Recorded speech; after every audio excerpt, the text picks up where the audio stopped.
ব্যবসায়ী জনাব আসাদুদ্দিন সাহেবকে আসন গ্রহণ করার জন্য সবিনয় অনুরোধ জানাচ্ছি। সম্মানিত কমিটি জনতা, আমি আপনাদের দৃষ্টি আকর্ষণ করে বলছি, যে সমস্ত ভাইরা প্যান্ডেলের দক্ষিণ এবং উত্তর পাশে দাঁড়িয়ে আছেন, দয়া করে আমাদের প্যান্ডেলের ভিতরে চলে আসুন। দয়া করে প্যান্ডেলের ভিতরে চলে আসার জন্য আমি ইসলামী সমাজ কল্যাণ পরিষদের পক্ষ থেকে সবিনয় অনুরোধ জানাচ্ছি। এ পর্যায়ে একটি ইসলামী সঙ্গীত পরিবেশন করবেন সাইমন শিল্পী গোষ্ঠীর সহকারী পরিচালক হাফিজ নিয়ামুল ইসলাম। হাফিজ নিয়ামুল ইসলাম একটি ইসলামী সঙ্গীত পরিবেশন করবেন।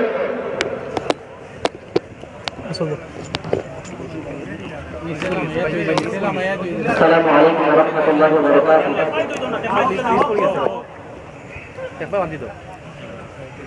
আপনাদের মাঝে প্রধান অতিথি চলে এসেছে।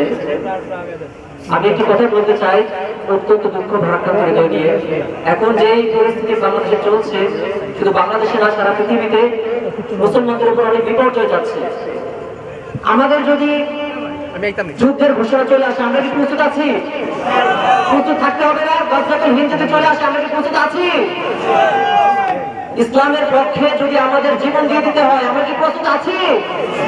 আল্লাহ তাআলা পবিত্র কোরআনুল কারীমে বলেছেন, ওয়া'আদাল্লাহু আল্লাযীনা আমানু ওয়া আমিলুস সালিহাত লা ইস্তাখলিফান্নাহুম ফিল আরদি কামা ইস্তাখলাফাল্লাযীনা মিন ক্বাবলিহিম। আল্লাহ ওয়াদা দিচ্ছেন যে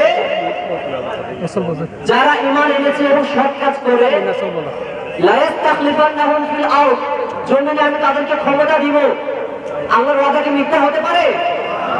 আমরা দেখেছি ফিরাউনের সময় মুসা আলাইহিস সালামকে কিভাবে আল্লাহ তাআলা ক্ষমতার আসনে অধিষ্ঠিত করেছিলেন।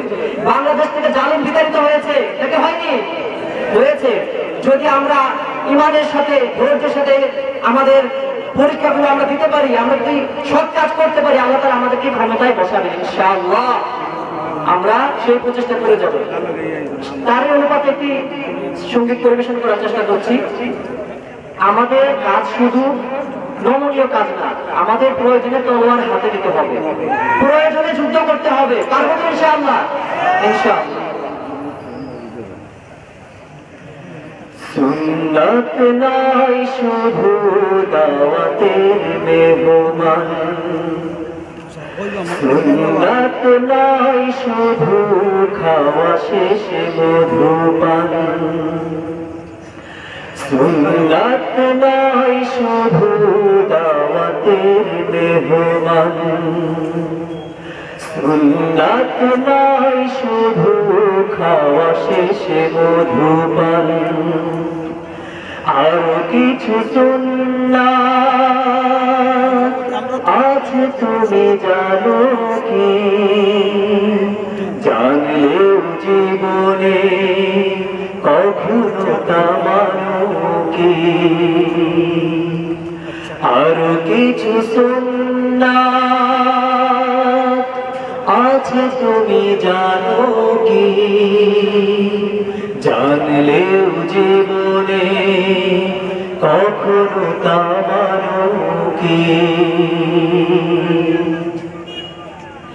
সুন্নাত শুধু নয় মাজলুম সহায়ক, সুন্নাত হুদে জালিমের প্রতিরোধ, সুন্নাত শুধু নয় নির্জন ধ্যানে যাওয়া, আর সুন্নাত হলো পাথরের আঘাত খাওয়া, সুন্নাত শুধু নয় মাজলুম সহায়ক, সুন্নাত হুদে জালিমের প্রতিরোধ, সুন্নাত শুধু নয় নির্জন ধ্যানে যাওয়া, আর সুন্নাত হলো পাথরের আঘাত খাওয়া। মহাব্বতে তার সুদিনের সাথী তুমি। আমরা কি সুদিনের সাথী হব? আমরা কি দুর্দিনের পাশে থাকবো না ইসলামের? আমরা কি দুর্দিনে মুসলমান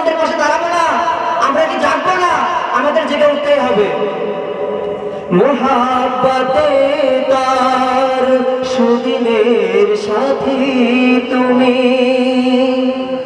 দুর্দিনেও তার পাশে থাকো কি, আরো কিছু সুন্নাত আছে তুমি জানো কি, জানলেও জীবনে কখনো তা মানো কি।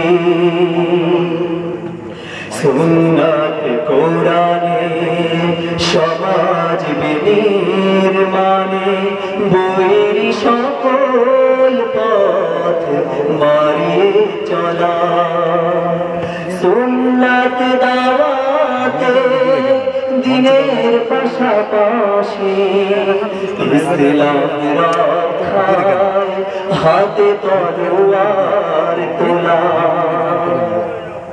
সুন্নাত শুধু নয় নমনীয় আলাপন, সুন্নাত প্রয়োজনে হুঙ্কার গর্জন, সুন্নাত শুধু নয় মেষ চড়াতে যাওয়া, আর সুন্নাত হলো রাষ্ট্রনায়ক হওয়া।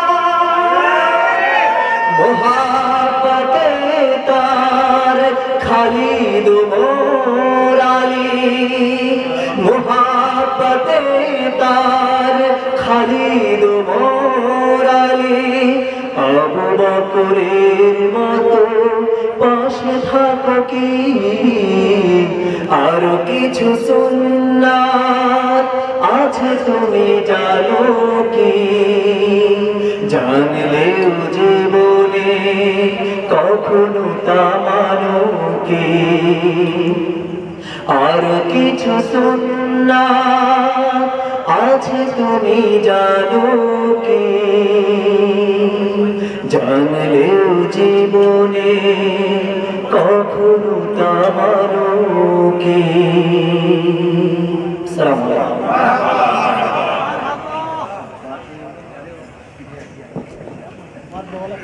সম্মানিত তাওহীদি জনতা, 3 দিন ব্যাপী ঐতিহাসিক তাফসীরুল কোরআন মাহফিলের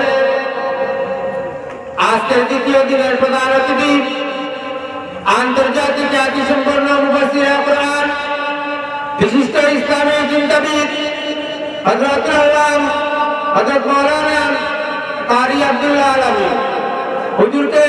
হুজুরের গুরুত্বপূর্ণ আলোচনা পেশ করার জন্য সুধানগর ইসলামী সমাজ কল্যাণ পরিষদের পক্ষ থেকে সবিনয় অনুরোধ জানাচ্ছি।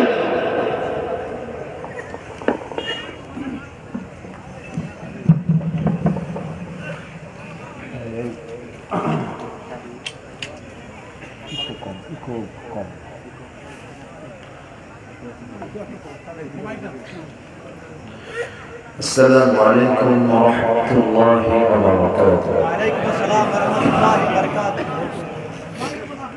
السلام عليكم ورحمة الله وبركاته. وعليكم السلام. إن الحمد لله الأكرم الذي خلق الإنسان وكرمه وعلمه من البيان ما لم يعلم.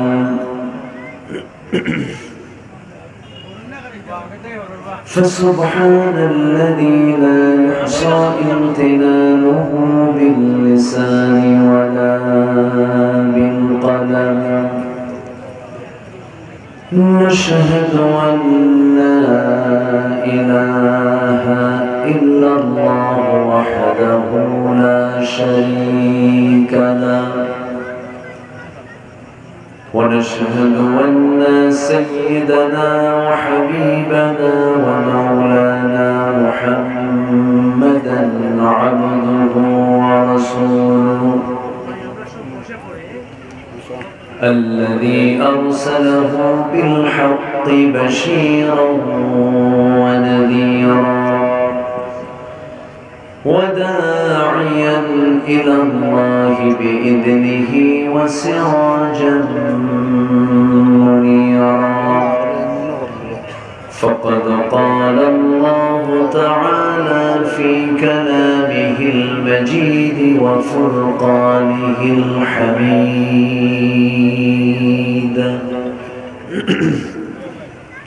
أعوذ بالله من الشيطان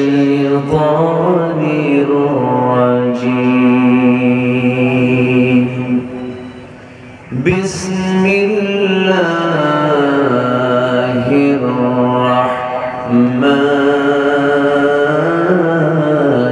الرحيم.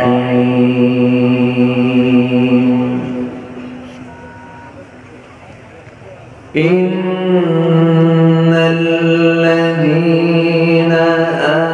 آمنوا وعملوا الصالحات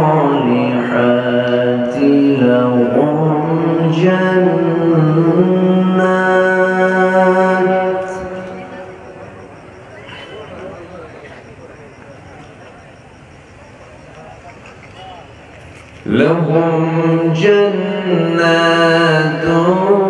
تجري من تحتها الأنهار.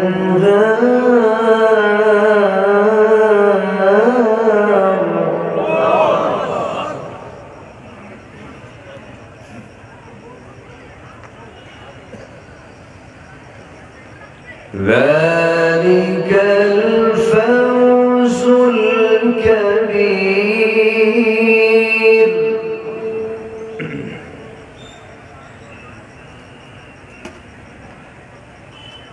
إن بطش ربك لشديد إنه يبدئ ويعيد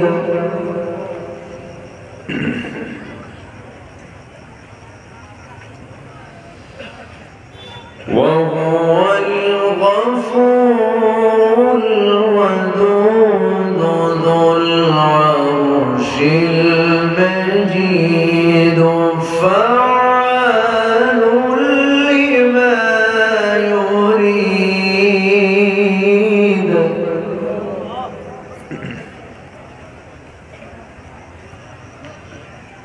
هل أتاك حديث الجنود فرعون وثمود؟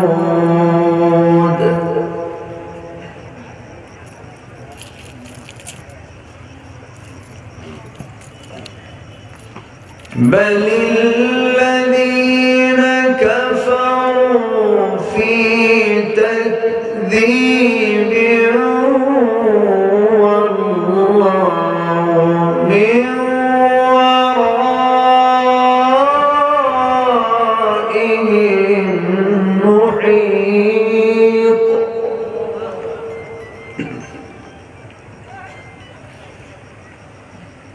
بل هو قرآن مجيد في لوح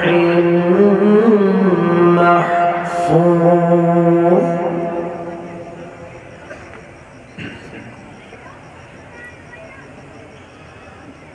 الله أكبر.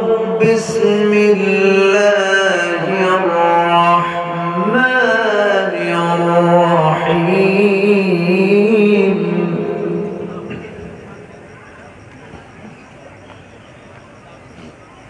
إن الله وملائكته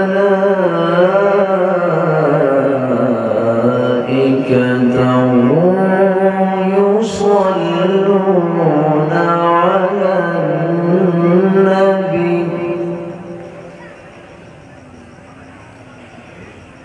يا أيها الذين آمنوا صلوا عليه وسلموا تسليما. اللهم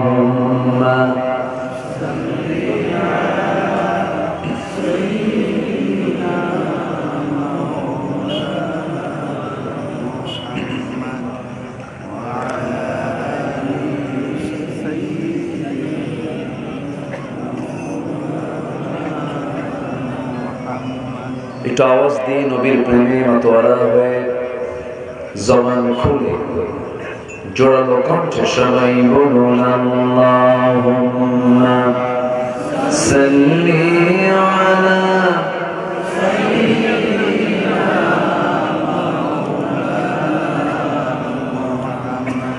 وعلى آل سيدنا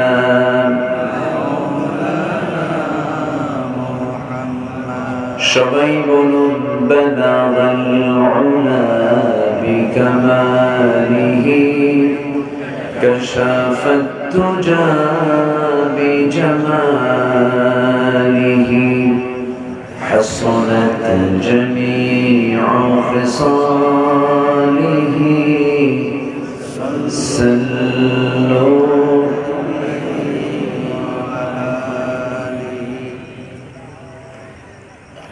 আরবের বুকে মক্কার পরে যেথায় মা আমিনার ঘর খোদার রহমতে কৌসার হয়ে ঝরছে বারংবার বালাগাল উলা বিকামালিহি كشف الدجى بجماله حصنت جميع خصاله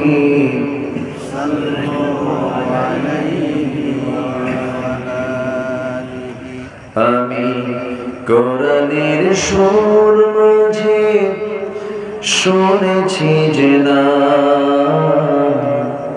আজানের সুর মাঝেও শুনেছি সেনা ও নাম শুনেছি আমি আমার হৃদয় হে রাসূল নবীজি তোমায়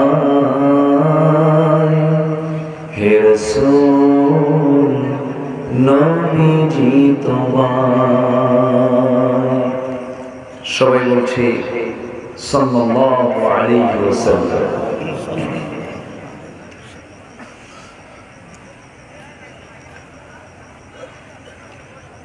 প্রাকৃতিক সৌন্দর্যের অপরূপ নীলাভূমি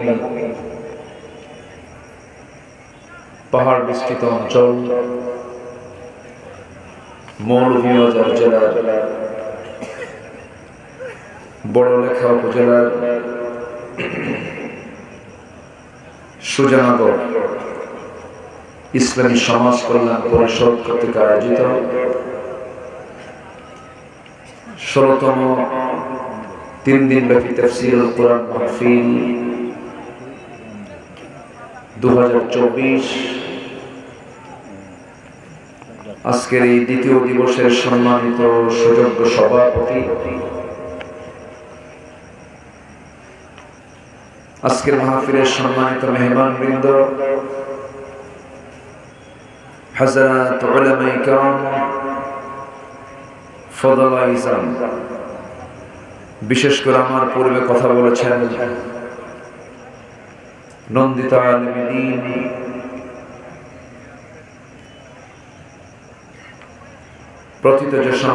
প্রথিতযশা মুফাসসিরে কোরআন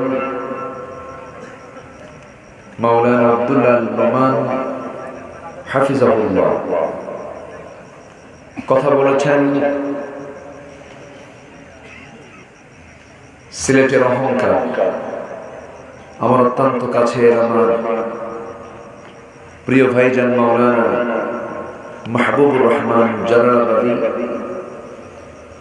উপস্থিত হযরত উলামায়ে কেরাম ফদলায়ে ইসলাম সুশীল সমাজ জাতির শ্রেষ্ঠ সন্তান শিক্ষক মণ্ডলী জাতির বিবেক সাংবাদিক বৃন্দ সামনে উপস্থিত দূরে কাছের বিভিন্ন স্থান থেকে ছুটে আসা কালেমার ঝান্ডাবাহী তাওহীদের পতাকাবাহী দ্বীন ইসলামের নরসারদুল বীর মুজাহিদ প্রাণ প্রিয় সম্মানিত দ্বীন ভাইরা আড়ালে বসে আছেন শ্রদ্ধেয়া সম্মানিতা মা বোনেরা, আলোচনার সূচনায় আনুষ্ঠানিকতার মধ্য দিয়ে আমার পক্ষ থেকে আবারও দিল খোলা সালাম, আসসালামু আলাইকুম ওয়া রাহমাতুল্লাহি ওয়া বারাকাতুহু। সবাই কেমন আছেন?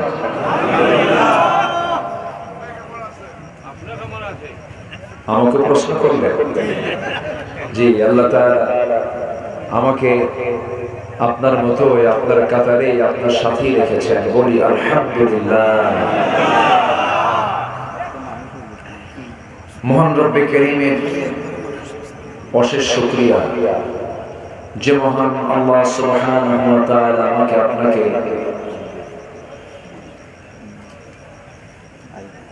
এমন সুন্দর একটি পরিবেশ উপহার দিয়েছেন।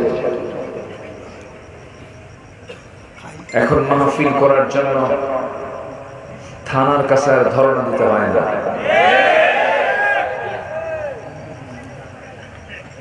এমন একটা সময় চলে গেছে যে সময় কমিটির জুতার তলা ক্ষয় হয়ে গেছে, অনুমতি মিলে নাই। এখন থানায় উল্টা ফোন দিয়ে বলে কিছু লাগবে কি, বলে না, বলে। আল্লাহ পাকের মেহেরবানি, এই যে একটি বিশাল একটি পট পরিবর্তন হলো, সম্পূর্ণ অবদান যার, তিনি আমার কে? আসতে বলবেন না, তিনি আমার কে?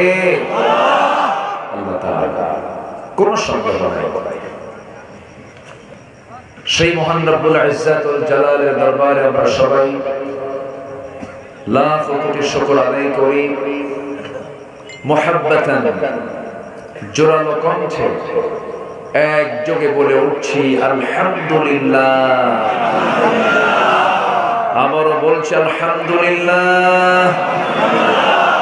চিৎকার মেরে বলছি আল্লাহুম্মা ইন্নী আসআলুকা আল হুদা ওয়াত তুকা ওয়াল আফাফা ওয়াল গিনা। সবাই বলি আল্লাহুম্মা লাকা আসলামতু ওয়া বিকা আমানতু ওয়া আলাইকা তাওয়াক্কালতু ওয়া ইলাইকা আনাবতু। আমরা আল্লাহ তাআলা শুকর আদায় করে নিলাম। আল্লাহ পাকের অশেষ শুকর। এই প্রোগ্রামে আমি এসেছি আজ থেকে আরো মেবি 12 কি 13 বছর আগে প্রথম এসেছিলাম। এরপর আমার মনে হয় 4-5 বার আসা হয়েছে। এই চাঁদ মাখা মুখ আল্লাহ তাআলা আমাকে আবার দেখার সুযোগ করে দিয়েছেন, আলহামদুলিল্লাহ। এর মাঝে কিছু ভাইয়ের ইন্তেকাল হয়েছে, কিছু ভাই দুনিয়া থেকে বিদায় নিয়েছেন। আমরা তাদের রূহের মাগফিরাত কামনা করি। আল্লাহ তাআলা সেই সমস্ত ভাইদের কবরের সমস্ত আযাব মাফ করে কবরগুলোকে জান্নাতের নূর দিয়ে মুনাফফর করে দেন, জোরে বলি আমিন। সম্মানিত হাজির, আমি আলোচনার সূচনায় আমার অভ্যাস অনুযায়ী কোরআন কারীমের গুরুত্বপূর্ণ একটি সূরা, সূরাতুল বুরুজ থেকে আমি শেষ দিকে কয়েকটা আয়াত আমি তেলাওয়াত করেছি। তেলাওয়াতকৃত আয়াতগুলোকে সামনে রেখে কিছু কথা বলতে চাচ্ছি। ওয়ামা তাওফীকি ইল্লা বিল্লাহ আলাইহি তাওয়াক্কালতু ওয়া ইলাইহি উনীব। সেই মহান রবের প্রতি পূর্ণ ভরসা রেখে আসুন আমরা ধীরে ধীরে আলোচনার দিকে চলে যাচ্ছি। আজকে দ্বিতীয় রজনী, আগামীকালকে শেষ রজনী। আমি খুব যে বেশি লম্বা সময় নেব তাও না, নাতি দীর্ঘ কিছু কথা বলতে চাচ্ছি। গতকালকে আমার প্রোগ্রাম ছিল হলো বেশি দূরের মাত্র পাবনা। সেখানে রাত অনেক রাতে উঠেছিলাম, ওই এলাকায় আবার বেশি রাতে উঠা যাবে। সেখান থেকে একটাই বের হয়েছি, মাঝপথে হালকা কিছু বিশ্রাম নিয়ে একটা এসেছি আপনাদের সংস্পর্শে আসার সুযোগ আল্লাহ তাআলা করে দিয়েছেন।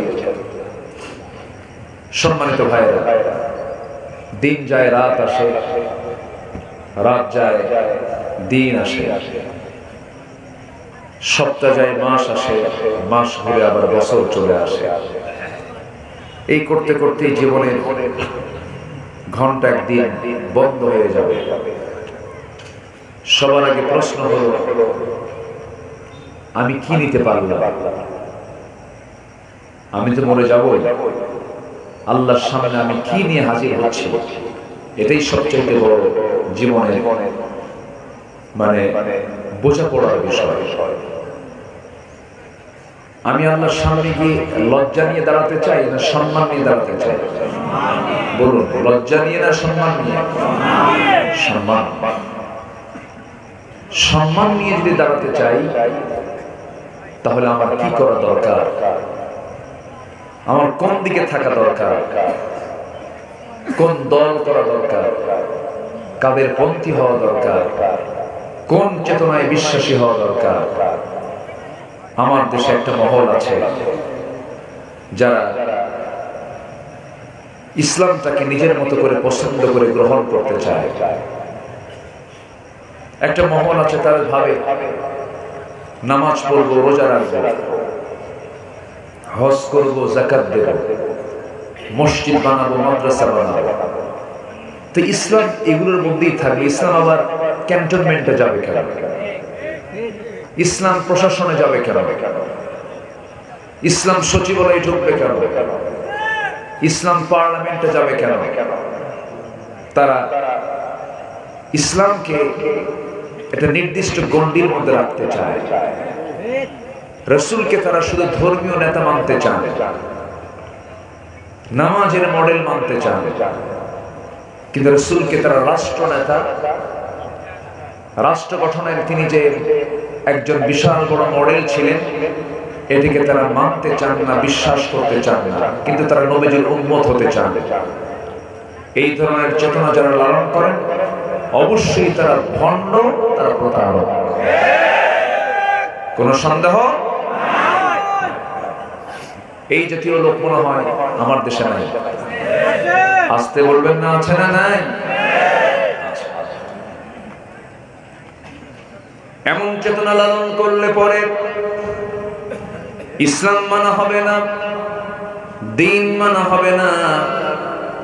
এই জন্য আল্লাহ রাব্বুল আলামিন ঈমানকে আগে পরিচ্ছন্ন করতে বলেছেন, ইয়া আইয়ুহাল্লাযীনা আমানু আমিনু, ঈমানদাররা তোমরা ঈমান টানো, ভালো করে ঈমান আনো। আল্লাহ রাব্বুল আলামিন আরেক জায়গায় বলছেন, ওয়াল্লাযীনা আমানু ওয়া লাম ইয়ালবিসু ঈমানাহুম বিযুলমিন উলাইকা লাহুমুল আমনু ওয়া হুম মুহতাদুন। ঈমান যারা আনবে এবং ঈমানের সাথে যারা জুলুমকে যারা মিশ্রণ করবে না, শিরিক দ্বারা যারা ঈমানকে মিশ্রিত করবে না, আল্লাহ রাব্বুল আলামিন বলেছেন ওই সমস্ত বান্দাগুলোই একমাত্র আমার নিরাপদের বান্দা। জোরে বলি সুবহানাল্লাহ। আমার অনুগত বান্দা তারা। এই জন্য আল্লাহ রাব্বুল আলামিন বান্দাকে বলছেন, বান্দারে আমার সামনে হাজির হতে হলে ফ্রেশ ঈমান নিয়ে আমার সামনে হাজির হতে হবে। আমার একটা প্রশ্ন আমি আপনাকে করতে চাচ্ছি, আমরা বিফল হতে চাই না সফল হতে চাই? আসতে বলবেন না, বিফল না সফল? সফল যদি হতে চাই পৃথিবীর কারো কাছ থেকে আমার পরামর্শ নেওয়ার প্রয়োজন নাই। আপনি কোরআনকে প্রশ্ন করুন, কোরআন তুমি বলে দাও আমি সফল হব কেমনে? সফলতার মূল সূত্র কি তুমি কোরআনটা বলে দাও, আমাকে জানিয়ে দাও। কোরআন সুন্দর করে বহু জায়গায় সফলতার সূত্রগুলো বলে দিয়েছে। এই পরামর্শগুলো মূলত দিয়েছেন তিনি আমাকে। আসতে বলবেন না, তিনি আমাকে। আল্লাহ রাব্বুল আলামিন মুফলিহুন শব্দ বলেছেন আফলাহ বলেছেন, তুফলিহুন বলেছেন, ফাউজুন বলেছেন। এগুলোকে আমি এক জায়গায় করে আমি 10টা পয়েন্ট আজকে কথা বলতে চাচ্ছি। একটু মনোযোগ দিয়ে, মনের চক্ষুটা খোলা রেখে একটু মনোযোগ দিয়ে আমরা শুনবো, মনোযোগ দিয়ে আমরা শুনবো, আয়ত্ত করার চেষ্টা করব। জোরে বলি ইনশাআল্লাহ। আল্লাহ রাব্বুল আলামিন বলেন, সফল যদি হতে চাও নাম্বার 1 হলো ঈমানটা ভালো করে আনো, নেক আমলটা ভালো করে করো। সূরা বুরুজ আল্লাহ রাব্বুল আলামিন সুন্দর করে বলছেন, যারা পারেন ঠোঁট মিলিয়ে বলুন, ইন্নাল্লাযীনা আমানু ওয়া আমিলুস সালিহাত লাহুম জান্নাতুন তাজরি মিন তাহতিহাল আনহার যালিকাল ফাওজুল কাবীর। জোরে বলুন আল্লাহু আকবার। ঈমান যারা আনবে এবং নেক আমল যারা করবে তাদের জন্য সুন্দর জান্নাত, এবং সেই জান্নাত তো থাকবেই। জেনে রেখে দিও, এটাই তোমাদের জন্য ফাউজুল কাবীর, বড় সফলতা। এর চাইতে বড় সফলতা কিছু নাই। হয়তো প্রশ্ন করবেন, হুজুর কমন একটা কথা বললেন, ঈমান তোমাদের সবার আছে। আমার দেশে 18 কোটি মানুষ, 18 কোটি মুসলমান আমার দেশে বসবাস করে। কে বলবেন আমার ঈমান নাই? সবাই তো বলবে আমার ঈমান আছে। কেউ কি বলবে আমার ঈমান নাই? কেউ বলবে, সবাই বলবে আমার ঈমান আছে। কিন্তু হাদিসে এসেছে এমন একটা সময় আসবে, ইসবিহু মুমিনান ওয়া ইউমসি কাফিরান। সকালবেলা ঈমান থাকবে, বিকেলবেলা কাফের হয়ে যাবে, বান্দা নিজেও টের পাবে না।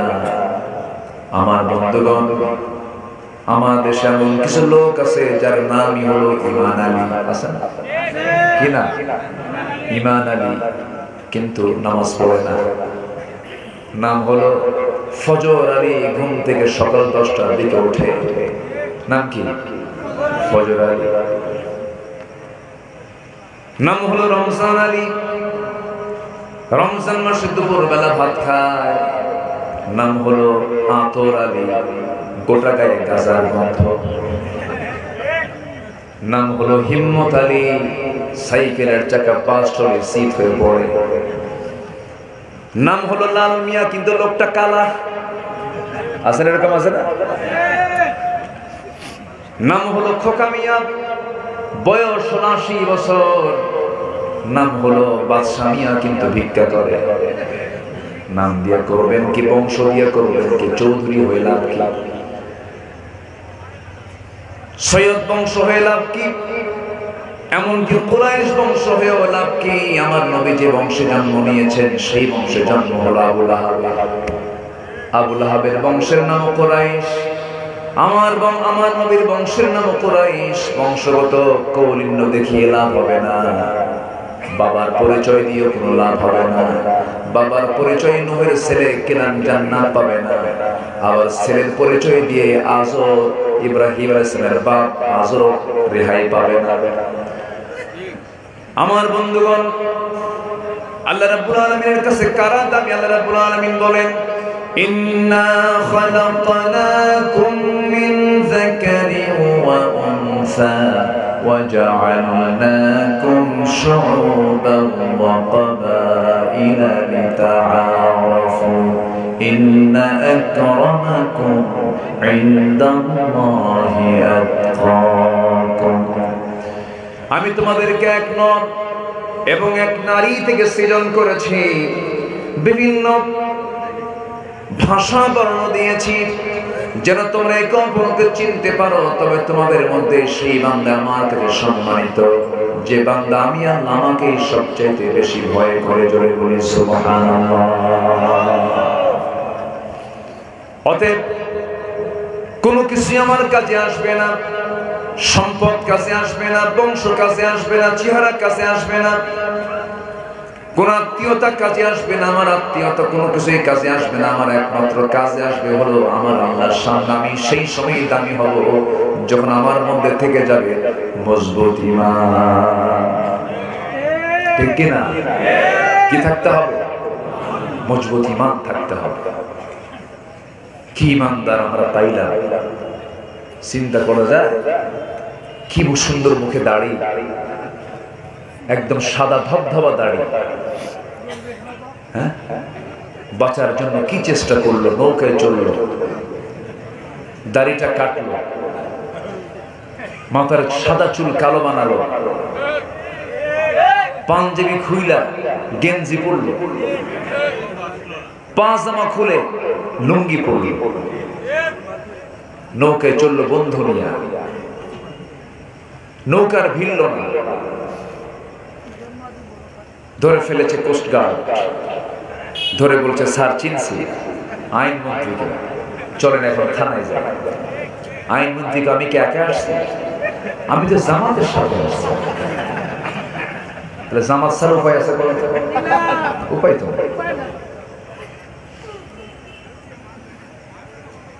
তো ওইদিকে তাকায়, চিনে না, মাথার চুল কালো, মোছ নাই, দাড়ি নাই, লোকটা কে? তো লোকটা বলতেছে যে স্যার আপনাকে চেনা যায়, কিন্তু ওনাকে তো চেনা যায় না। লোকটা কে? ওটা ভালো করে দেখো, ওটাই দরবেশ। লজ্জায় মাথা নিচু হয়ে যায়। একটা দেশের শীর্ষস্থানীয় ধনী, হ্যাঁ, লক্ষ কোটি টাকার মালিক, কি লাভ হলো? আল্লাহর ওয়াদা, যারা জমিনে ফাসাদ সৃষ্টি করবে লা'নাতুল্লাহি আলাইহিম, তাদের উপরে আল্লাহর লানত পড়বে। কার কথা? আসতে বলবেন না, কার কথা? আল্লাহর কথা। এরা দীর্ঘ 16 বছর ক্ষমতার মসনদে ছিল। ফেরাউন ক্ষমতায় ছিল হলো 1600 বছর, এরা ছিল 16 বছর। সংখ্যার যে কেমনে একটা মিল হইল, একটা মিল হয়েছে না? কি মিল হয়েছে! মিলতে হবে, চরিত্রতে একরকম। ফেরাউনের একটা রোগ ছিল, বুঝলেন? ফেরাউনের একটা রোগ ছিল, সে রোগটা হলো ক্ষমতা ছাড়া যাবে। এই রোগ কি ছিল এদের? 16 বছর ওদের মধ্যে কি এই রোগটা ছিল? ছিল কিনা বলেন? যেমন করি হোক ক্ষমতায় থাকতেই হবে। ইউযাব্বিহুনা আবনাআকুম ওয়া ইস্তাহইয়ুনা নিসাআকুম, ছেলে সন্তানগুলোকে মার পেট চিরে হত্যা করেছিল ফেরাউন। ক্ষমতাকে পাকাপোক্ত করার জন্য হত্যা শুরু করেছে ফেরাউন, পৃথিবীতে প্রথম। সম্মানিত ভাইরা, 16 বছর জেলখানায় সাধারণ মানুষ বেশি ছিল না আলেম ওলামা বেশি ছিল? আমাদের দোষটা ছিল কি বলেন তো? প্রথম মামলা হয় আমার নামে 1999 সালে। ওই যে মামলা খাওয়া শুরু হয়েছে, এই 16 বছরে মাহফিল, কত মাহফিল থেকে যে আমার ধরে নিয়ে গেছে তার হিসাব নেই।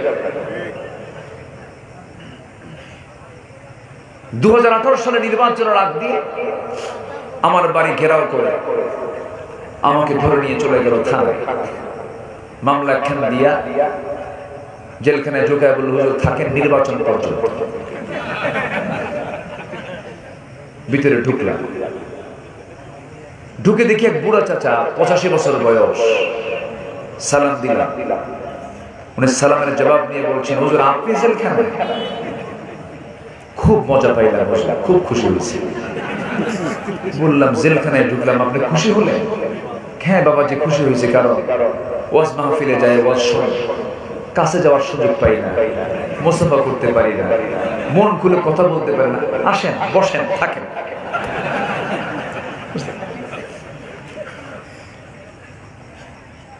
সম্মানিত ভাই, চাচাকে বললাম, চাচা আপনার মামলা কি? আপনি এখানে কেন? আপনার নাতির সঙ্গে থাকার কথা। এই বুড়া খেলা আপনি কি অপরাধ করলেন? কে বাবা বোমা হামলা করছে, বোমা।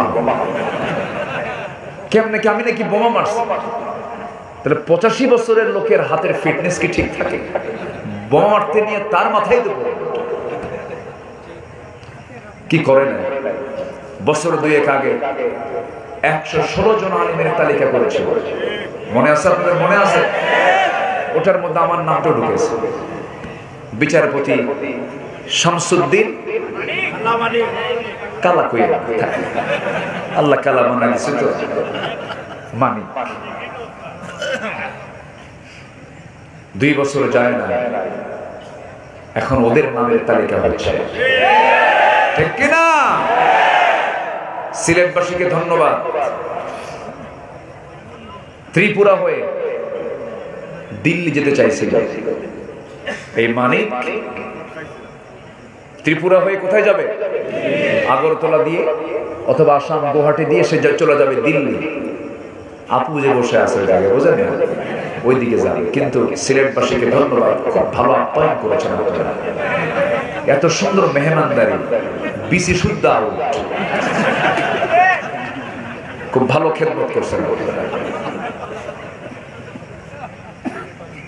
সম্মানিত বন্ধুগণ এই লোকটার মুখে হাসি নেই বুঝলেন আমি কোনোদিন হাসতে দেখিনি গোটা গায়ে শুধু মানে রাগ আর রাগ হাসে না যারা হাসে না তাদের বউরা যে থাকে কেমনে বোঝা আসে না ওদের বউরা মনে মনে কয় এটা মরবে কোনদিন হাসা তো উচিত অনেক কিছু করেছে আল্লামা সাইদির মতো মানুষটাকে কেমনে কি করলো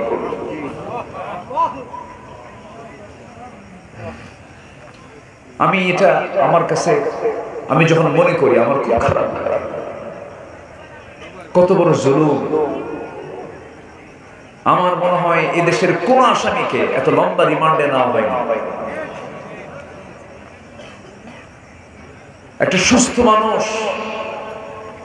হঠাৎ করে 13 আগস্টে গিয়ে 2023-এর 13 আগস্টে গিয়ে বলা হলো আপনি অসুস্থ আপনার চিকিৎসা দরকার উত্তরে তিনি বলতেছেন আমি অসুস্থ তা আমি নিজেই জানি একটা সুস্থ মানুষকে তুলে নিয়ে সবার চোখের সামনে হসপিটালে জোরপূর্বক ভর্তি করা আমি শামীম ভাইকে বলেছিলাম যে ঘটনা কি আমাদের ভিড়তেই দেয় না যেতেই দেয় নাই আমাদের কি করলো শেষ পর্যন্ত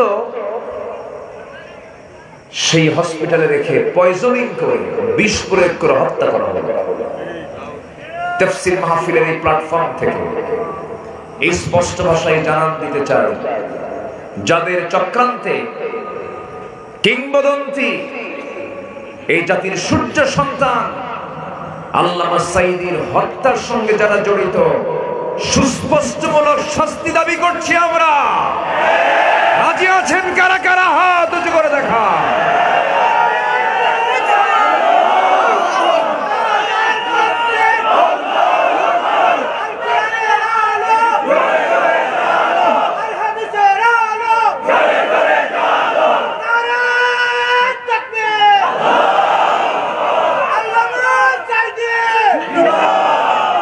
আল্লাহ কবুল করুন জোরে বলে আমিন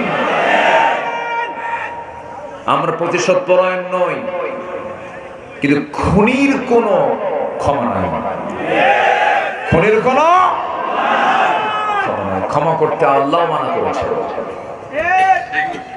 কতলুন নফস আশ-শাইখুজ জানি যারা মানুষ হত্যা করবে তাদের হত্যা করবে কার হুকুম কার হুকুম কার হুকুম দেশে অরাজকতা সৃষ্টি করার জন্য পবিত্র অঙ্গন আদালত প্রাঙ্গণে আইনজীবীকে হত্যা করা হচ্ছে জানেন না আপনারা জানেন না এগুলো জানেন না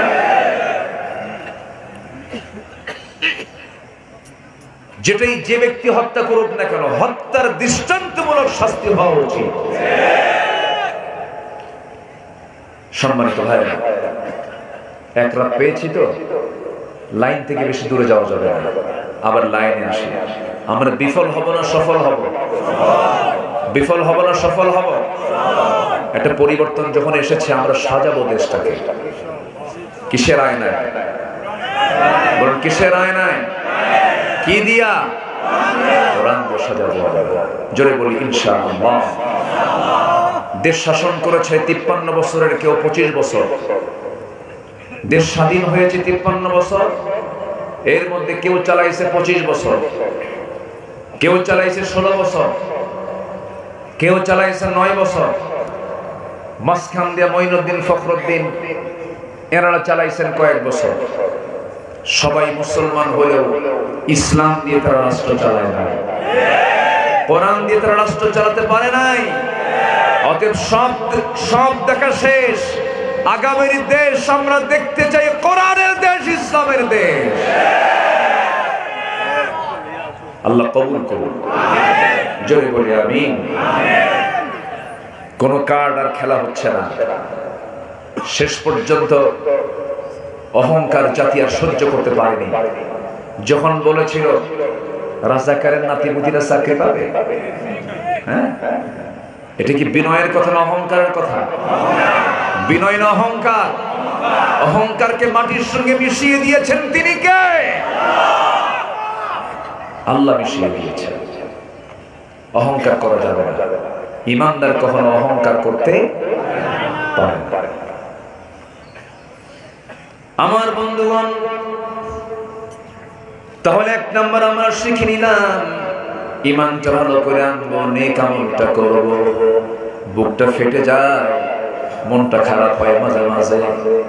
এত সুন্দর দেশ, গোটা পৃথিবীর সবুজ একটি ভূখণ্ড বাংলাদেশ, এত সুন্দর দেশটাকে আজ পর্যন্ত আমরা সাজাতে পারলাম না।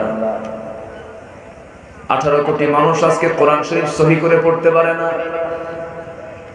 53 বছর ধরে দেশ শাসন যারা করেছেন কোরআন শিক্ষার জন্য, তাদের বড় কোনো ভূমিকা ছিল না।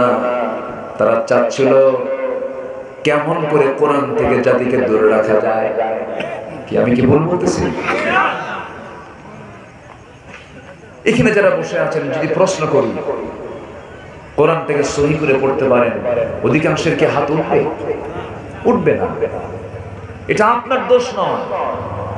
হ্যাঁ, ব্যক্তিগত দোষকে এড়িয়ে যাওয়া যাবে না, কিন্তু এটার জন্য অবশ্যই জাতীয় সমস্যা আছে না? আসতে বলবেন না, আছে না? নাই। বিসিএস ক্যাডার সূরা ফাতিহা পড়তে পারে না। বিসিএস ক্যাডার সূরা ইখলাস পড়তে পারে না। বিসিএস ক্যাডার ওযুর ফরজ কয়টা জানে না। এজন্য বিপ্লব ঘটাতে হলে আগে সবার আগে শিক্ষার বিপ্লব ঘটাতে হবে। দ্বীন শিক্ষা ছড়িয়ে দিতে হবে সকল জায়গায়। সম্মানিত বন্ধুগণ, সম্মানিত ভাইরা,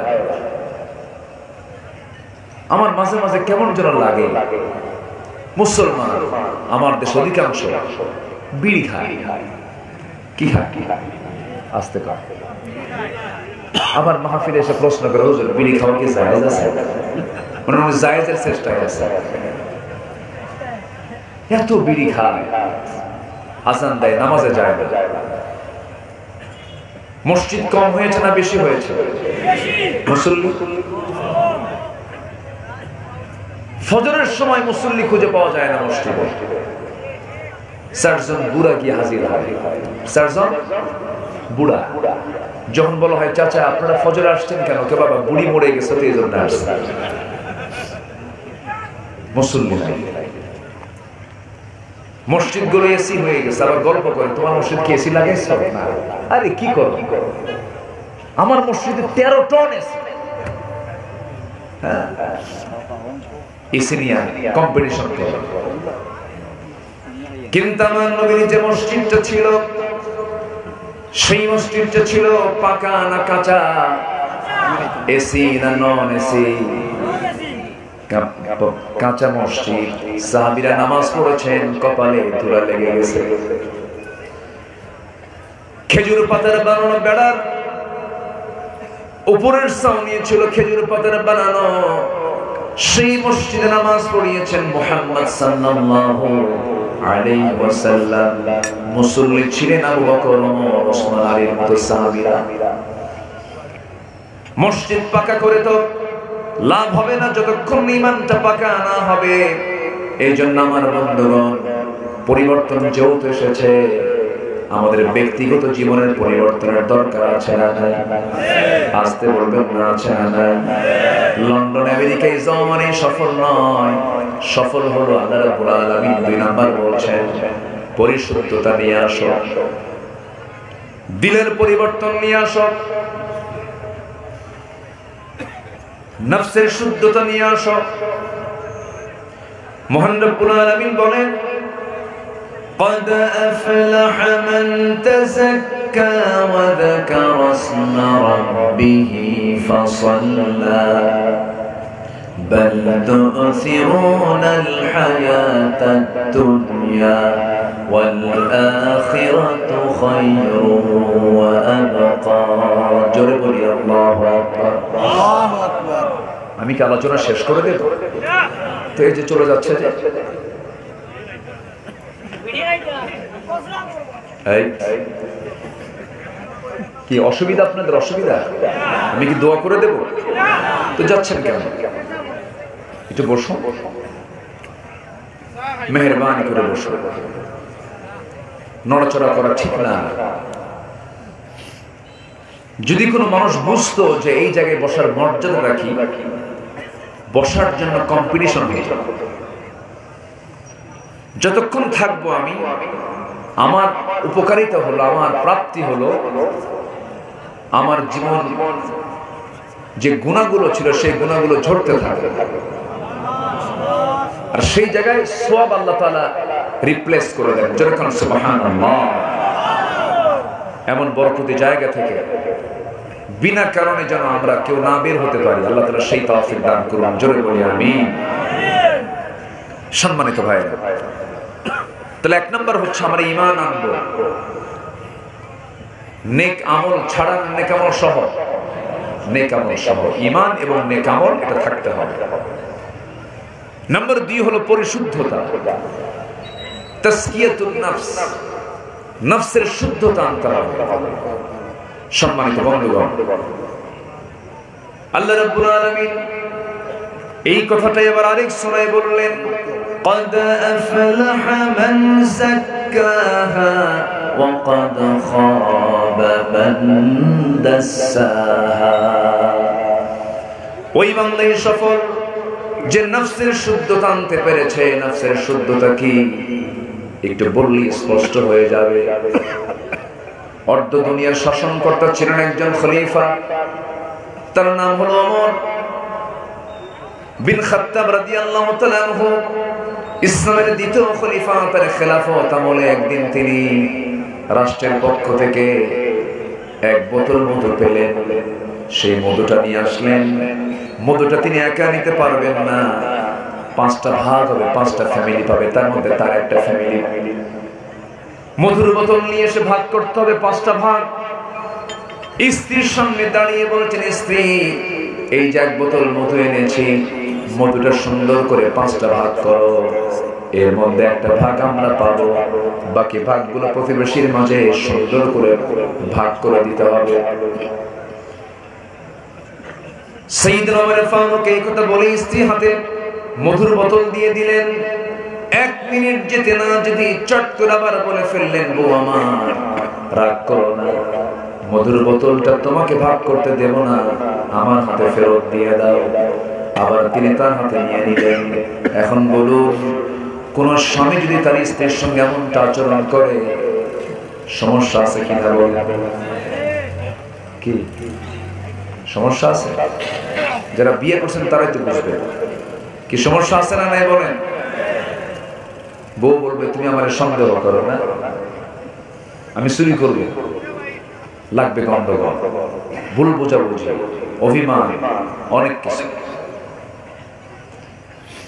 সাইয়েদনা ওমর ফারুক রাদিয়াল্লাহু তাআলা আনহু কিচ্ছু বললেন না। সেই জায়গা থেকে আস্তে করে তিনি ঘর থেকে বের হয়ে আসলেন। বের হয়ে এসে মধুর বোতলটা আস্তে করে প্রতিবেশীর হাতে দিয়ে বললেন, সমান 5টা ভাগে ভাগ করবে, একটা ভাগ তুমি আমার কাছে দিয়ে দিবা। তিনি তার অংশটা নিয়ে নিলেন। তিনি তার অংশটা নিয়ে নিয়ে সোজা স্ত্রীর সামনে দাঁড়ালেন। স্ত্রীর সামনে দাঁড়িয়ে সালাম দিয়ে বলছেন, স্ত্রী আমার, আল্লাহর নামের কসম করে বলে আমি তোমাকে সন্দেহ করি নাই। আমার বন্ধুগণ, ওমরের নামটা শুনলে কি মনে হয়? নরম না গরম? নরম না গরম? কিন্তু তিনি এত গরম ছিলেন, কিন্তু বইয়ের কাছে খুব নরম ছিলেন। নেতা যত বড়ই হোক না কেন, বইয়ের কাছে টাইট। কি চেয়ারম্যান বড় না চেয়ারম্যানের বউ বড়?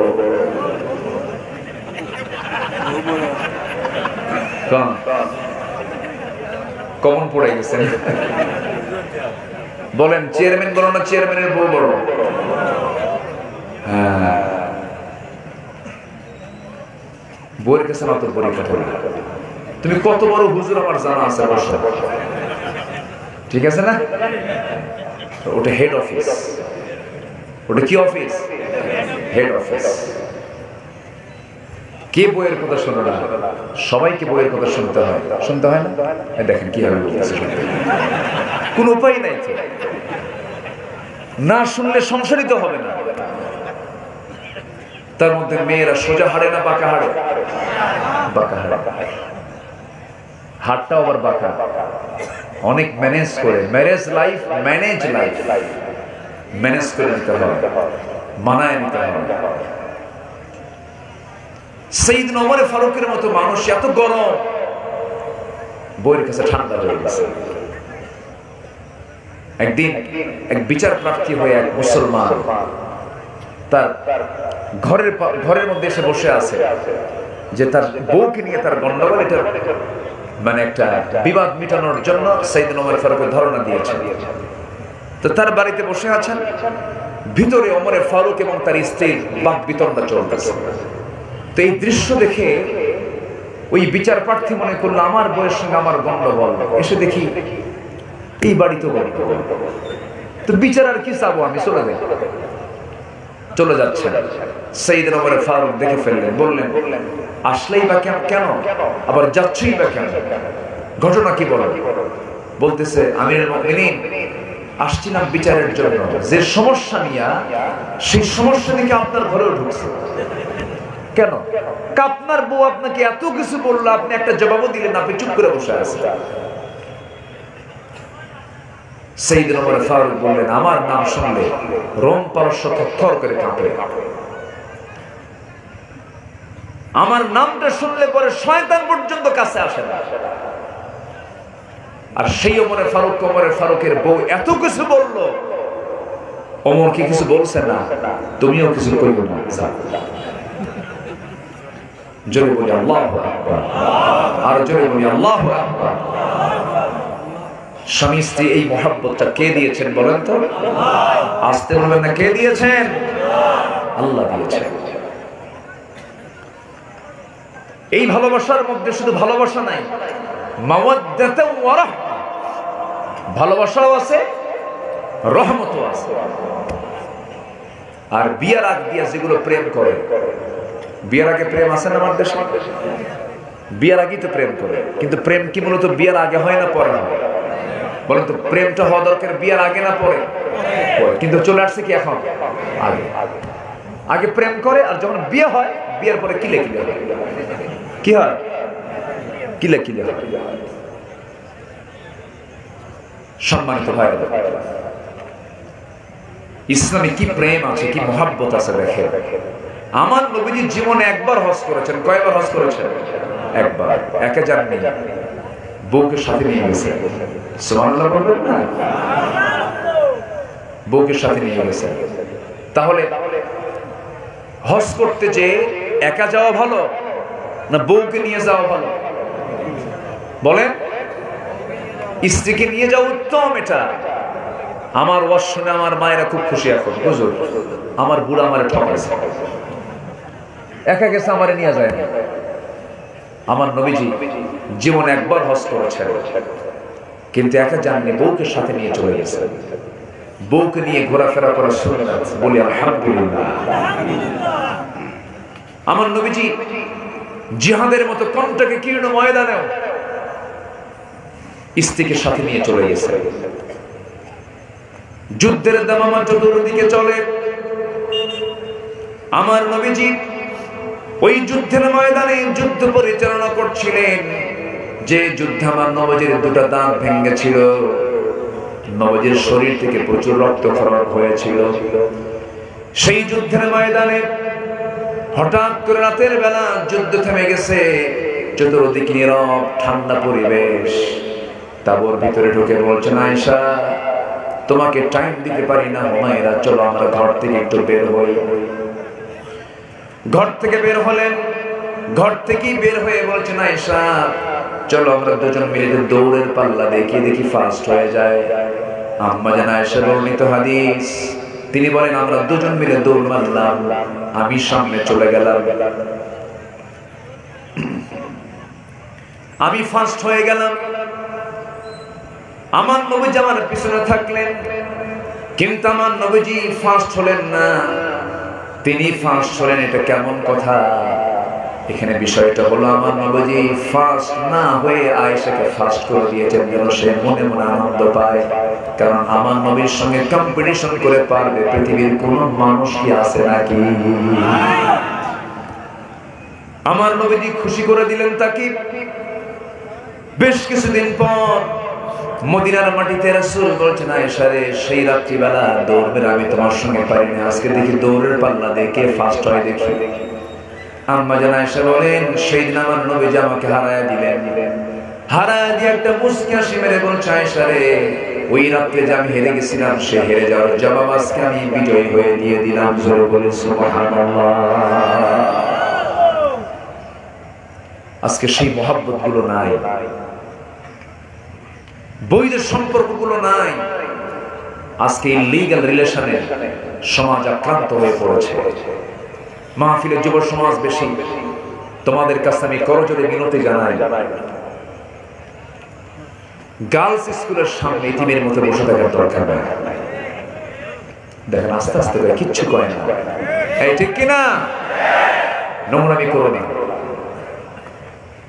বিবাহ পূর্ব ওয়ালা মুত্তাখিদি আখদান ওয়ালা মুত্তাখিদাতি আখদান, গোপন গোপন কোনো কথাবার্তা বলো না, ঈমান তোমার নষ্ট হয়ে যাবে। তাজকিয়াতুন নফস থাকবে না, কোনো আমল কবুল হবে না, আমল করে মজা পাবে না। তোমার হাতে এখন বাংলাদেশ, তোমাদের হাতে বাংলাদেশ। আমি তো ভেবেছিলাম যুব সমাজ মনে হয় ডিভাইস আক্রান্ত হয়ে শেষ হয়ে গেছে। যুবকদের হাতে অস্ত্র তুলে দিয়েছিল, মাদক তুলে দিয়েছিল, জেনা তুলে দিয়েছিল, কিন্তু যুবকরা জাতে মাতাল ছিল, কিন্তু তারে ঠিক মতো জায়গা মতো তারা পৌঁছে গেছে। দুপুরের খাবার রান্না হলো যার জন্য, সেই রান্না খাইলো ওরা যায় কি, ঠিক কিনা? অতএব তুমি যুবক, তুমি পারবে সবকিছু। সমস্ত নোংরামি তোমাকে দূর করার জন্য সবার আগে তোমার পরিশুদ্ধ হতে হবে, তোমার চরিত্রকে উন্নত করতে হবে। সুজনগরের যে সমস্ত যুবকরা আছো, তোমার কাছে আমার প্রস্তাবনা হলো, 53 বছর যে সুযোগ সুবিধা পাইনি আমরা ইসলাম প্রচারের জন্য, সেই সুযোগ সুবিধা এখন আমরা পাচ্ছি। বলি আলহামদুলিল্লাহ। শুধু 16 বছর মাহফিল বন্ধ ছিল না, 16 বছর আগেও যারা ক্ষমতায় ছিলেন, 80-র দশকেও প্যারেড ময়দানের মাহফিল বন্ধ করা হয়েছিল, ঠিক কিনা? আমরা এটা অনুকূল পরিবেশ পেয়েছি। যুব সমাজ, তোমাকে বলতে চাই, তোমার গ্রামকে তুমি সাজাও। তোমার গ্রামে কে নামাজ পড়ে না তাদের তালিকা করো, তাদের কাছে কি নামাজের দাওয়াত দাও।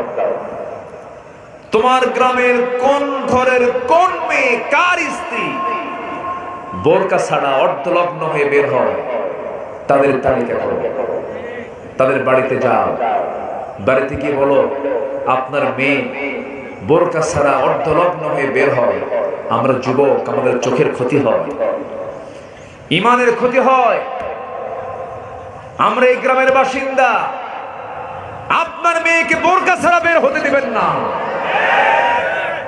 তা'মুরুনা বিল মা'রুফ ওয়া তানহাউনা আনিল মুনকার, সৎ কাজের আদেশ দাও, সৎ কাজের বাধা দাও, এটা কার হুকুম? আসতে বলবেন না, কার হুকুম? আল্লাহ। আমার নবীজি এমন করে একটি সুন্দর সমাজ গড়ে তুলেছেন। মক্কায় 13টি বছর মার খেয়েছেন, দাওয়াতি কাজ করেছেন, ব্যক্তি গঠন করেছেন, সমাজকে নিয়ে ভেবেছেন। আমার নবী যে যুগে জন্ম নিয়েছিলেন, যে সমাজে জন্ম নিয়েছিলেন, এতটাই জঘন্য তারা ছিল যে নিজের মাকে পর্যন্ত তারা বিয়ে করত। জোরে বলে নাউজুবিল্লাহ। মা বিয়ে করেছে এমন মহিলা, তাকে তালাক দিয়েছে, ছেলে যায় তার মাকে বিয়ে করছে। এত জঘন্য একটা সমাজ ছিল। সেই সমাজ থেকে আমার নবীজি তুলে আনলেন আবু বকর, ওমর, উসমান, আলীর মতো মানুষগুলোকে। জোরে বলি আল্লাহু আকবার, জোরে বলি আল্লাহু আকবার। কোন জাদু দিয়ে নয়, কোন মন্ত্র দিয়ে নয়, কি দিয়া? কোরআন। আমার বন্ধুগণ, সেই যুগের মানুষগুলো কত নোংরা ছিল। ছোট্ট একটা উদাহরণ দিলে স্পষ্ট হয়ে যাবে। সবার কম বেশি বিষয়গুলো জানা আছে, একটু জানিয়ে দেওয়ার জন্য, মনে করে দেওয়ার জন্য। আমার নবী যে সমাজে জন্ম নিয়েছিলেন, সেই সমাজের মানুষগুলো খুব নোংরা ছিল। খুন কেবদলা খুন ছিল, যাদের নিত্য নৈমিত্তিক ব্যাপার। সামান্য ভাঙ্গা পাতিলকে কেন্দ্র করে যুগের পরে যুগ তারা যুদ্ধ লেগে রাখত। আমার নবীজির সামনে এক সাহাবী দ্বীন গ্রহণ করলেন, ইসলাম কবুল করলেন। ইসলাম কবুল করার পর দেখা গেল আমার নবীজি তার চোখের দিকে তাকান আর চোখের পানি দেখেন। নবীজি বললেন, সাহাবীরে, দ্বীন গ্রহণ করার পর তোমার চোখে এত পানি দেখি কেন? তোমার তো এটা আনন্দের বিষয়, তুমি দ্বীন পেয়েছো, তুমি এত কান্নাকাটি করছো কেন? সাহাবী কান্দে আর বলে, হুজুর, দ্বীন গ্রহণ করেছে, এটা আমার জন্য বড় সৌভাগ্যের বিষয়। তাহলে কান্দো কেন?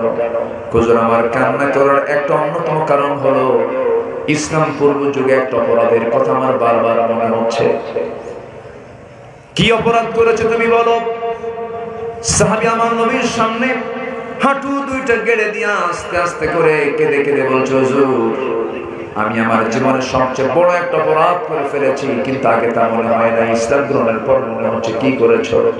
নিজের হাতে নিজের কন্যা সন্তানকে জীবন্ত পুঁতে হত্যা করেছে। আমার নবীজি শুনেই তিনি বললেন, আচ্ছা, কেমন করে মেরেছো বলো তো দেখি। আমার নবীজি মনোযোগ দিয়ে কতগুলো শুনছিলেন।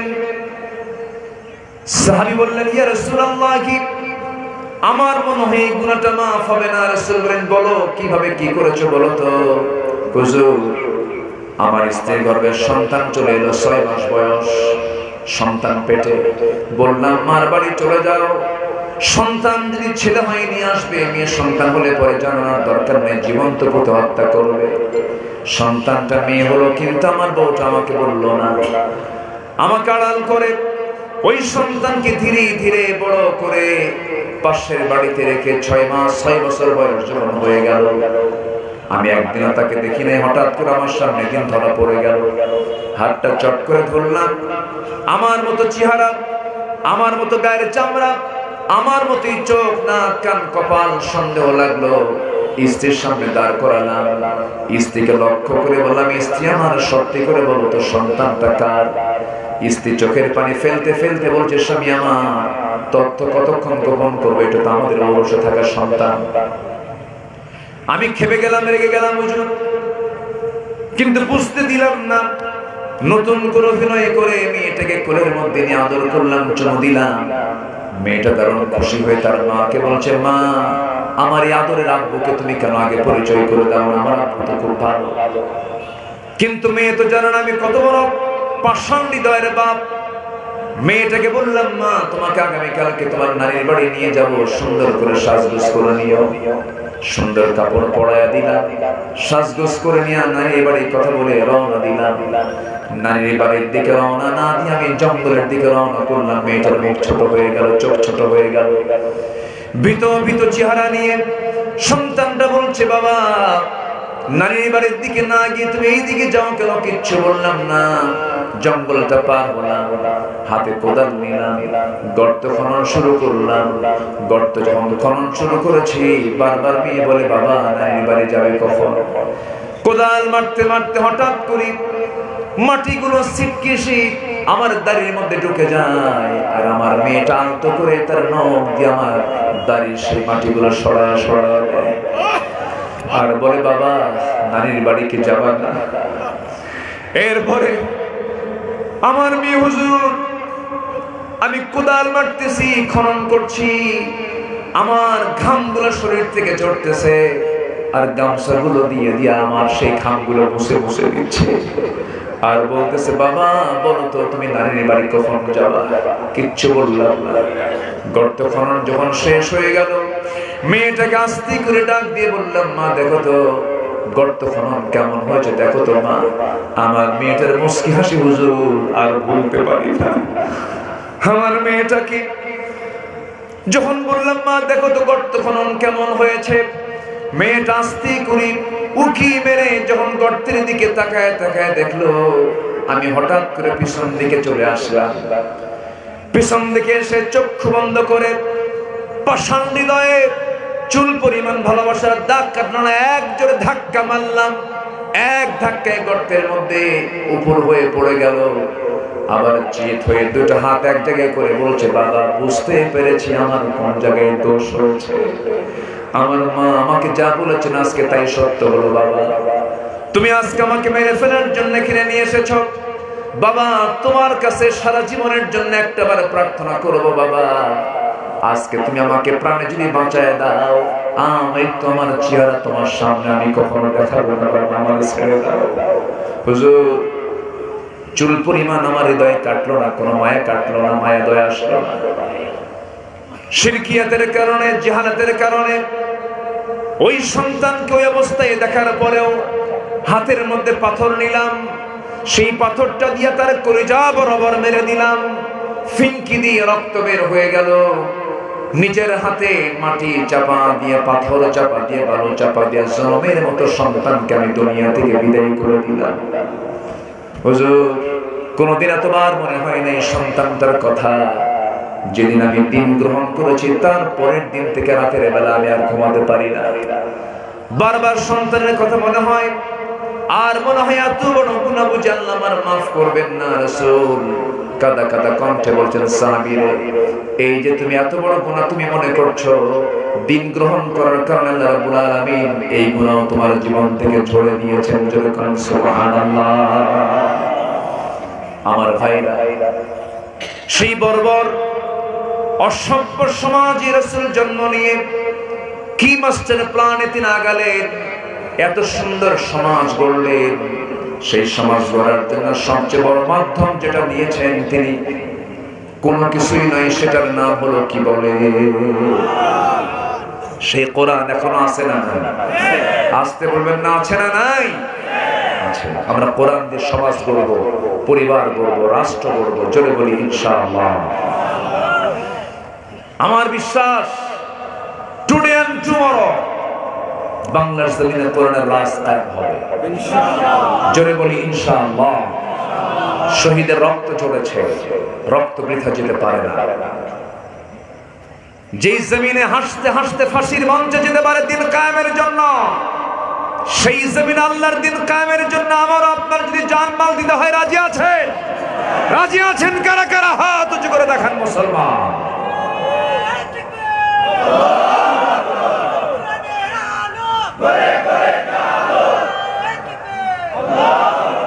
আল্লাহ কবুল করুন। জোরে বলি আমিন।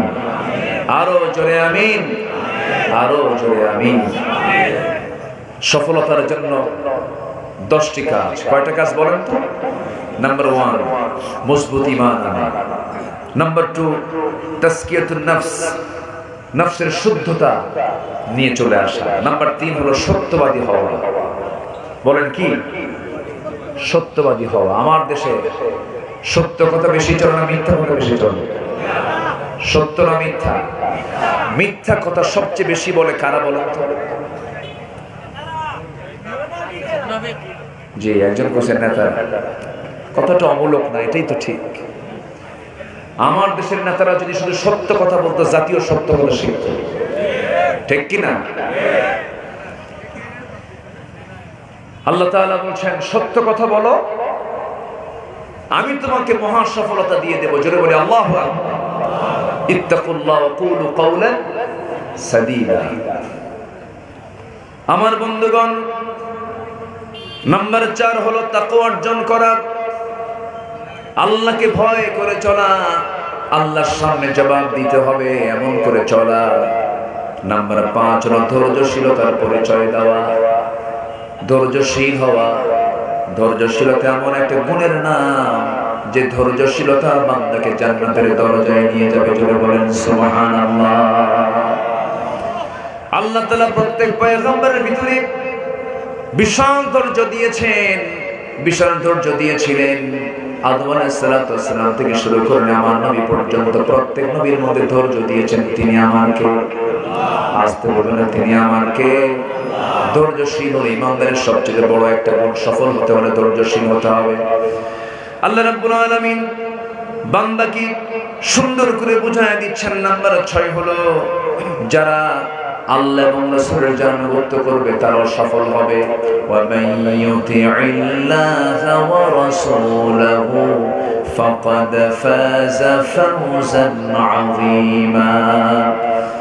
নাম্বার 7 হলো সৎ কাজের আদেশ দেওয়া, অসৎ কাজের বাধা দেওয়া। এই কাজটা করলে পরে বান্দা তুমি সফল হতে পারবে। ওয়াল তাকুম মিনকুম উম্মাতুন ইয়াদউনা ইলাল খায়র ওয়া ইয়া'মুরুনা বিল মা'রুফি ওয়া ইয়ানহাউনা 'আনিল মুনকার ওয়া উলাইকা হুমুল মুফলিহুন। জোরে বলুন আল্লাহু আকবার। সফল যদি হতে চাও, সৎ কাজের আদেশ দিবা, সৎ কাজের বাধা দিবা। আল্লাহ বলছেন এই হলো সফল। নাম্বার 8 হলো তওবা যারা করবে, তুবু ইলাল্লাহি জামিআন আইয়ুহাল মুমিনুনা লাআল্লাকুম তুফলিহুন। জোরে বলুন আল্লাহু আকবার। নাম্বার 9 হলো প্রকৃত মুমিন হওয়া। প্রকৃত মুমিনের জন্য 7টা গুণ দরকার। নাম্বার 1 হলো নামাজ পড়া। নাম্বার 2 হলো সুন্দর করে কথা বলা, অযাচিত কোনো কথা মুখ থেকে না বের করা, বেহুদা কোনো কথা না বলা। আল্লাযীনা হুম আনিল লাগযি মু'রিদুন ওয়াল্লাযীনা হুম লিয-যাকাতি ফাa'িলুন। নাম্বার 3 যারা যাকাতটা ঠিকমতো আদায় করবে। নাম্বার 4 হলো আল্লাযীনা হুম লিফুরুজিহিম হাফিজুন, লজ্জাস্থান যারা হেফাজত করবে। নাম্বার 5 হলো ওয়াল্লাযীনা হুম লিআমানাতিহিম ওয়া আহদিহিম রাউন। নাম্বার 5 হলো যারা আমানতটা ঠিক রাখবে। আমানতদারিতা আছে যার, ঈমান আছে তার। আমানতদারিতা নাই যার, ঈমান নাই তার। লা ঈমানা লিমান লা আমানাতা লাহ, আও কামা ক্বালা আলাইহিস সালাতু ওয়াস সালাম। রাষ্ট্রের দায়িত্ব যে পালন করবে, রাষ্ট্রের দায়িত্ব একটা বড় আমানত। বড় কি আমানত। এই দেশে রাষ্ট্রের দায়িত্ব পালন করতে গিয়ে আমানতের খেয়ানত করেছেন এমন নেতা আছে না নাই? আসতে বলবেন না আছে না নাই? খেয়ানতকারী কোন নেতাকে আমরা আর দেখতে চাই না। বহু দেখছি আমরা। সাইয়েদনা ওমর ফারুক রাদিয়াল্লাহু তাআলা আনহু, কালকে ইতিহাসটা পড়লাম, কালকে না পরশুদিন। সাইয়েদনা ওমর ফারুক রাদিয়াল্লাহু তাআলা আনহু তিনি বসে আছেন। তখন দেশে চরম দুর্ভিক্ষ চলছিল, সংকট চলছিল। এক গভর্নর একটা উট জব করে উটের কুজের অংশ আর কলিজের অংশ ভুনা করে সাইয়েদনা ওমর ফারুকের ইফতারের সময় তার সামনে দেওয়া হলো। তিনি রোজা ছিলেন, অভাব তো, রোজা রেখে তিনি এটা কাফার করছিলেন। সাইয়েদনা ওমর ফারুক রাদিয়াল্লাহু তাআলা আনহুর সামনে যখন একজন গভর্নর কলিজার অংশ ভুনা করে আর উটের কুজের অংশ, দামি অংশ, যেই গোশতগুলো খেলে মজা হয়, সেই গোশতগুলো যখন তার সামনে হাজির করা হলো, তিনি বললেন, গভর্নর আমার জন্য কি খাবার নিয়ে আসছো? কলিজা নিয়ে আসছি, গোশত নিয়ে আসছি। তিনি বলছেন, এই সমস্ত খাবারগুলো আমার দেশের জনগণগুলো পায় নাকি না পায় না? সবাই কি এই সমস্ত খাবারগুলো খেতে পারে না খেতে পারে না? ওমর ফারুক বললেন, শোনো, আল্লাহর কসম করে বলি, যে খাবার জনগণ পায় না সেই খাবার ওমর কখনো খেতে পারে না। জোরে বলি সুবহানাল্লাহ। তিনি বললেন, কি আছে বলো? জৈতুনের তেল নিয়ে আসো। তেল নিয়ে আসা হলো। রুটি নিয়ে আসো। রুটি নিয়ে আসা হলো। জৈতুনের তেল, ওর মধ্যে রুটিটা ডুবাইয়া দিয়া তেল দিয়ে শুধু রুটি খেলেন, শুকনা শুকনা করে। ওমর ফারুক অর্ধ দুনিয়ার শাসনকর্তা। জোরে বলি আল্লাহু আকবার। যার ব্যাপারে ভারতের শ্রী মহাত্মা গান্ধী বলেছিলেন, অশান্ত পৃথিবীকে শান্ত করার জন্য একটা ওমর দারুণ দরকার। একটা হিন্দু ভদ্রলোক মুসলমানদের খলিফার প্রশংসা করে, আর আমার দেশের নাস্তিক কুলাঙ্গারেরা রাসূলকে নিয়ে বাজে কথা বলে। এগুলো নিয়ে কথা বলে আবার বলে কি জানেন, আমার কোনো দোষ নাই, তা আমি আমিন কই না। এক সিদ্দিক আছে, কোন জনের সিদ্দিক, আচ্ছা যাই হোক, সে বলতেছে আমি আমিন বলি না, তো হুজুর আমিন কয়, আমি আমিন বলি না, কারণ আমার জীবনে তো কোনো গুনাই নাই। দেখেন দুনিয়াতে কোন ফেরেশতারা আছে, আমার জীবনে কোনো গুনাই নাই, এজন্য আমি আমিন বলি না। এই বেয়াদব এর আগে বলেছিল হজ ছিল মুহাম্মাদের ব্যবসা। জোরে বলি নাউযুবিল্লাহ। ওয়া আতিমুল হজ্জ ওয়াল উমরাতা লিল্লাহ, হজ করো উমরা করো কার জন্য? আর এ বলতেছে হজ ছিল মুহাম্মাদের ব্যবসা। ইসলাম ক্ষমতায় থাকলে পরে এদেরকে ফাঁসির মঞ্চে ঝুলায় রাখতে হবে। এরকম বহু নাস্তিক আমার দেশে আছে না নাই? এখনো আসতে বলবেন না, আছে না নাই? আচ্ছা, তালিকা করতে হবে। এই জমিন যার, এই আকাশ যার, সেই জমিনের বুকে থেকে আল্লাহর বিরুদ্ধে কথা বলবে জিহ্বা টেনে ছেড়ে দরকার এদের। যারা ধর্ষণ করেছে, আত্মস্বীকৃত যারা খুনি, এদেরকে তালিকায় নিয়ে আসা উচিত। জাহাঙ্গীরনগর ইউনিভার্সিটির একটা ন্যাক্কারজনক ঘটনা মনে আছে কিনা আপনাদের জানি না। জাহাঙ্গীরনগর ইউনিভার্সিটির এক কুলাঙ্গা, তার নাম মানিক, সে 100টা মেয়ের জীবন নষ্ট করে, ধর্ষণ করে, ক্যাম্পাসে সাংবাদিকদের ডাক দিয়ে সে মিষ্টি বিতরণ করে বলেছিল আজকে আমার 100টা ধর্ষণ উদযাপন হচ্ছে। সে এখনো বেঁচে আছে, বিচার কিন্তু হয় না। এরকম দাগী, বদমাইশ, নাস্তিক, কুলাঙ্গার, অবশ্যই এদের ব্যাপারে শক্ত অবস্থান নেওয়ার দরকার আছে না নয়? আল্লাহ তুমি একটি উত্তম পরিবেশ আমাদেরকে উপহার দিয়ে দাও। জোরে বলি আমিন, আরো জোরে আমিন।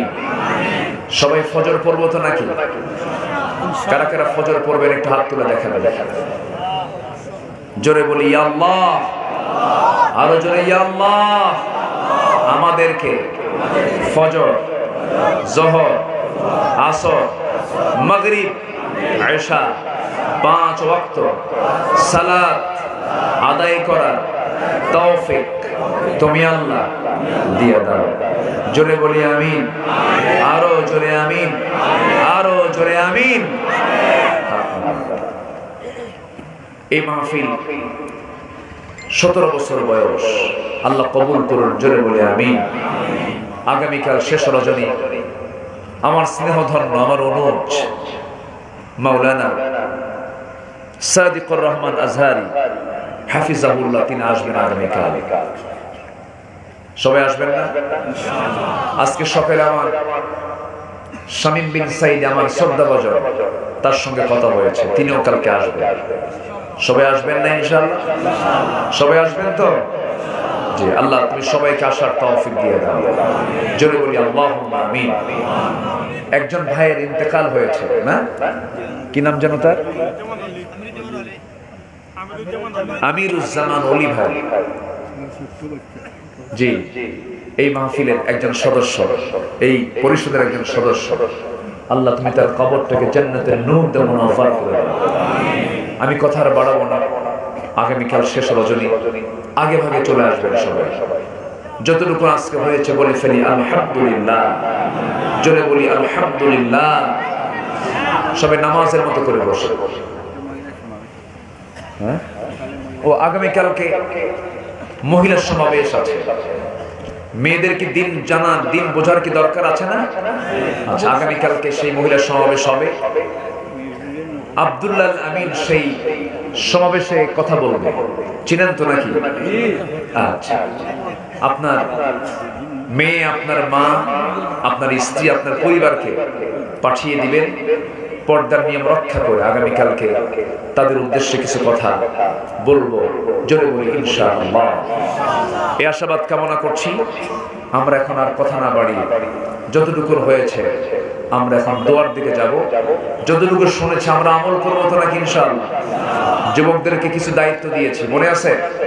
হ্যাঁ, আল্লাহ তুমি সবাইকে এই সমস্ত দায়িত্বগুলো বুঝে পালন করার তৌফিক দিয়ে দাও, জোরে বলি আমিন।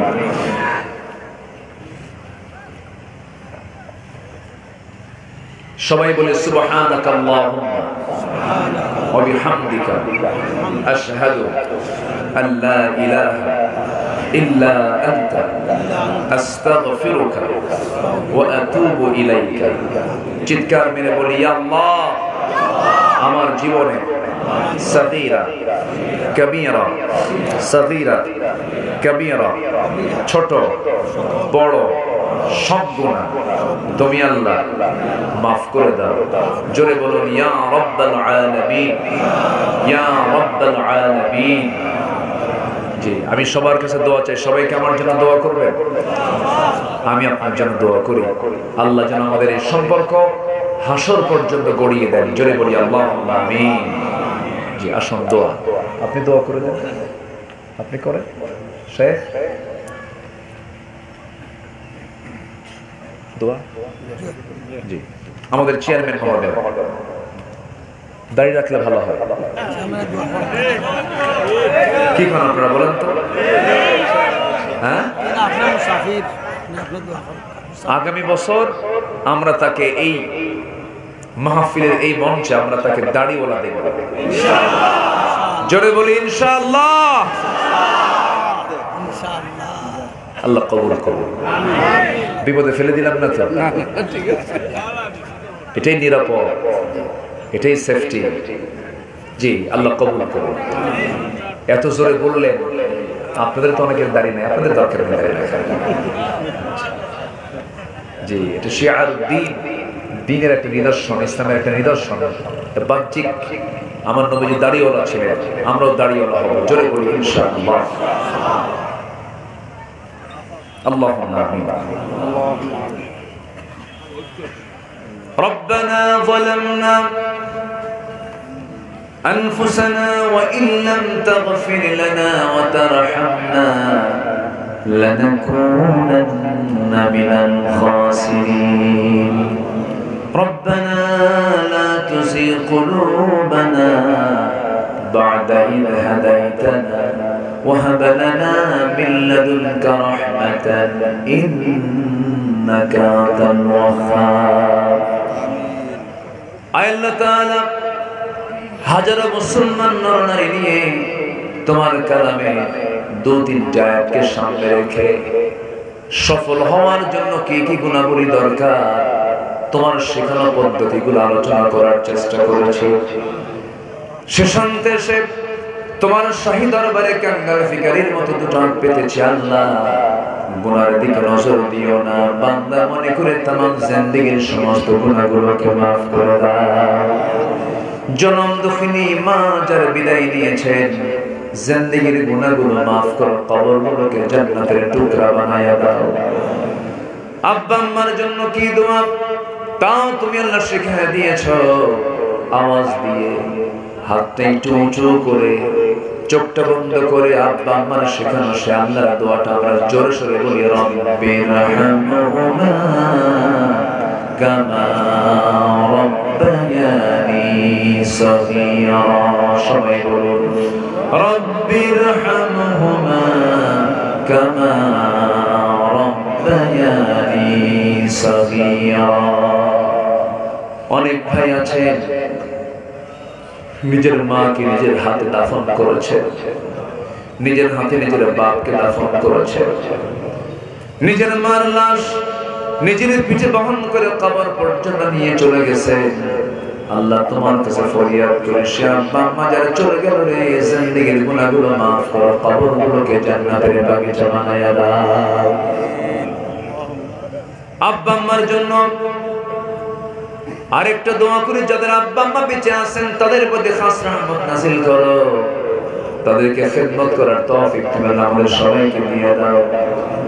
আল্লাহ তাআলা বিশেষ করে মাহফিলটার আয়োজন করলেন যারা, কষ্ট করে আসলেন যারা, বিনিময়ে কিয়ামতের কঠিন ময়দান যেদিন কেউ কাউকে চিনবে না, এমনকি মা সন্তানকে পর্যন্ত স্বীকার করে বসবে, যেদিন মানুষ কাঁদতে কাঁদতে চোখের পানিগুলো পড়ে যাবে, চোখ থেকে রক্ত বের হওয়া শুরু হয়ে যাবে, সেই কঠিন মুসিবতের দিন এ মাহফিল সবার জন্য নাজাতের মাধ্যম তুমি আল্লাহ বানায়া দিও।